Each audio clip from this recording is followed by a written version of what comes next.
Welcome to another session with us on technology where we talk about a specific technology and we have some story about it, some interesting facts about it, and you go away saying, abracadabra, what? Today's session is about automatic manual transmission in cars, AMTs. We talk about AMTs and we also talk about ATs, which is regular automatic transmission.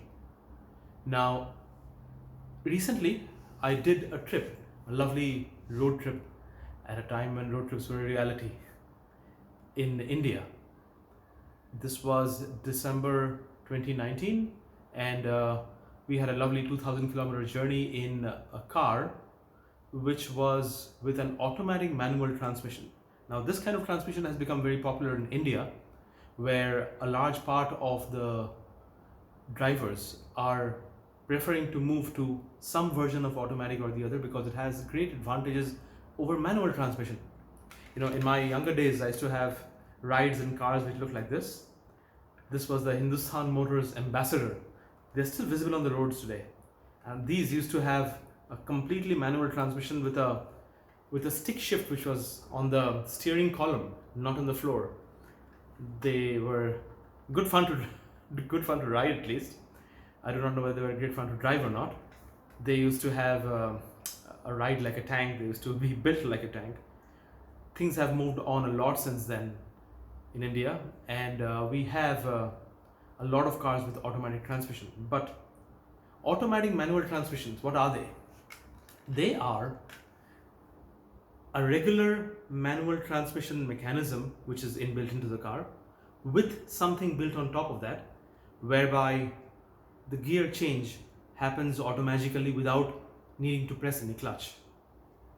So when the revolution of the engine or the load on the engine goes high, when the revolution goes high or the load goes low, then the car senses that thing which is mounted on top of the manual transmission gearbox, it senses that and it moves the car to the next gear, and the gears keep changing automatically. We do not have any clutch in those cars, just like any normal automatic transmission. So what is the difference? The difference is that these gearboxes are actually manual transmission gearbox with something else mounted on top of that. Now, what is mounted on top of that is that AMT gear changing mechanism, which is often made by an Italian company called Marelli. I believe there are other companies also which make that. The interesting part is that because the gearbox is still the same, almost the same manual transmission gearbox, the cost of manufacturing and the cost of servicing of these transmissions is lower than a full-fledged AT. As a result of which the cars become a little more affordable or a little lower priced than a full-fledged AT equivalent for the same model. The power of the car is the same because the transmission is still the same as a manual transmission. The engine is still the same. But what we have is we have the advantages of automatic gear changing, which is a great boon for any kind of drive, whether it be a long distance drive or drive through pretty trafficked roads of the large cities. And the interesting differences, I'll point out the two differences which are there. One is that in a regular AT, and by AT I mean different kinds of fully integrated automatic transmission gearboxes, and there are many variants. Like from the Volkswagen family you have the DSGs, then you have the CVTs, which are very popularly used by Hondas and many others. Then you also have torque converters, which are another kind of fully automatic transmission. So in those fully automated ATs, when the gear changes from one to the other, the gear changing is never felt. It is very smooth and it just goes through absolutely seamlessly.